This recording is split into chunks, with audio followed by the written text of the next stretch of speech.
La parole est à notre collègue Malik Diop. Abbas Fall, le suivant.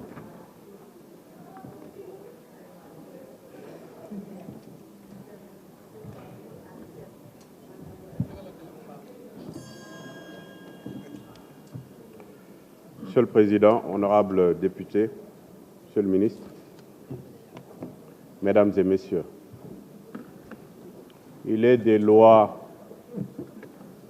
qui sont des lois parfois polémiques, il est des lois qui sont parfois des lois qui défraient la chronique.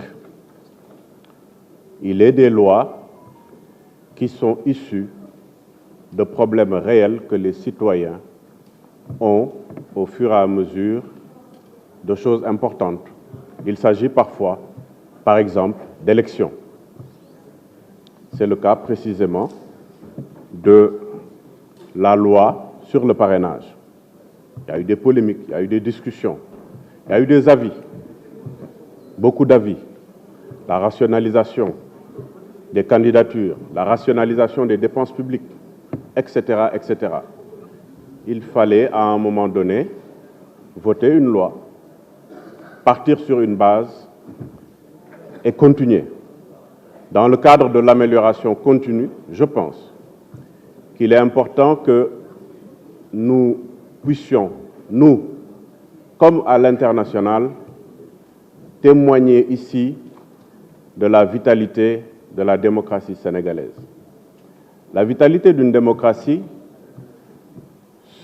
s'évalue à l'aune des discussions entre les parlementaires, les populations, etc., qui permettent d'améliorer au fur et à mesure des éléments textuels qui sont mis sur la place publique. C'est pourquoi, Monsieur le ministre de la Justice, garde des Sceaux, ce projet de loi portant révision de la Constitution, qui a pour objet d'abroger et de remplacer les dispositions de l'article 29, est consolidant. C'est une avancée démocratique, parce que tout simplement, il a été issu de discussions qui ont permis naturellement de trouver des solutions. Je vous l'ai dit en commission, Monsieur le ministre. Vous n'êtes pas rentré dans vos officines et vous ne nous avez pas sorti ces éléments sur la base de réflexions entre quatre murs. Non, pas du tout. Il s'agissait de discussions, il s'agissait de dialogue national impliquant tout le monde.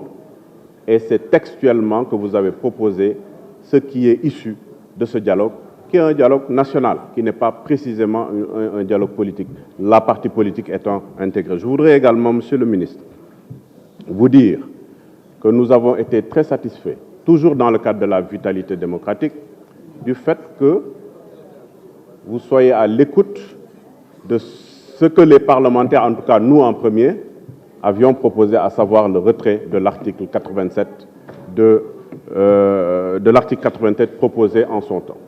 Et ça, je pense que c'est important dans cette vitalité démocratique. Monsieur le ministre, vous nous avez écoutés et vous nous avez entendus lorsque nous avons parlé du cas de notre collègue Birame Souleye Diop.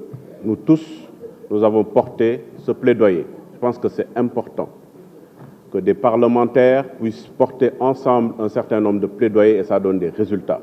Parce que, je l'ai dit en commission, nous avons un collègue qu'on connaît courtois, qu'on connaît également très consensuel et qui, comme un homo sapiens normal, peut faire naturellement des erreurs.